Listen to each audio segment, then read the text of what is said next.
Natural star Nani, young director శ్రీకాంత్‌ల కాంబినేషన్‌లో 'the paradise' cinema తెరకెక్కిన సంగతి తెలిసిందే.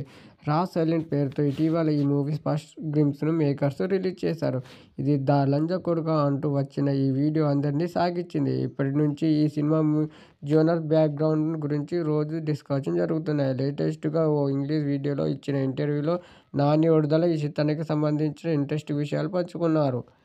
'The paradise' cinema Indian made action అవుతుందని చాలా నిజాయితీగా నమ్ముతున్నానని నాని అన్నారు. ఈ మూవీ టోల్ స్వభావం చాలా వైల్డ్‌గా ఉంటుందని, ఆ వైల్డ్‌నెస్‌ను ఒక పాజిటివ్ జస్ట్‌తో కూడిన ఉంటుందని చెప్పారు. ఈసారి తాము సామాజిక నిషేధాలను కప్పగించడం లేదని తెలుస్తుంది.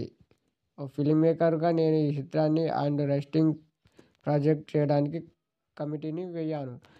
'ప్యారడైజ్' సినిమా అత్యంత ప్రామాణికమైన ఒరిజినల్ అన్వేష్ ఇండియన్ మూవీలో ఒకటి నిలుస్తుంది. గ్లోబల్ ఆడియన్స్‌ను ఆకర్షించే సామర్థ్యాన్ని ఈ సినిమా కలిగి ఉంటుందని దర్శకుడు చెప్పాడు. 1980లో సికింద్రాబాద్ బ్యాక్ డ్రాప్‌లో 'ది ప్యారడైజ్' సినిమా మారబోతుందని జయానలతో పాడైన హోటల్ ప్రాంతంలో నివసించే అరణ్య ప్రజలకు హక్కులను పోరాడే లంజకొడుకుల కథను వివరిస్తాడు.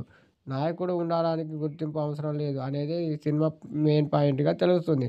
సాధారణంగా భారతీయ సినిమాలకు వర్తించే ఫిల్లర్ లేకుండా హార్డ్ రస్టిక్ ఈ చిత్రానికి రూపొందిస్తారు. శ్రీకాంత్ విడుదల హామీ ఇస్తున్నట్టు దీన్ని గ్లోబల్ ఆడియన్స్ దృష్టికి తీసుకెళ్లడానికి 1000 ఎఫెక్ట్ పెట్టడానికి తాను సిద్ధంగా ఉన్నానని చెబుతున్నాడు.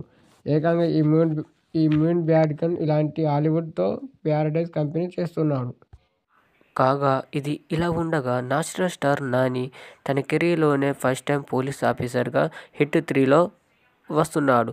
దానికి క్రైమ్ యాథ్లెటిక్ థ్రిల్లర్ మూవీలో అది ఒకటి. కాగా ఈ ఏడాది న్యాచురల్ స్టార్ నాని 2 సినిమాలు తన చేతిలో ఉన్నాయని తెలుస్తుంది.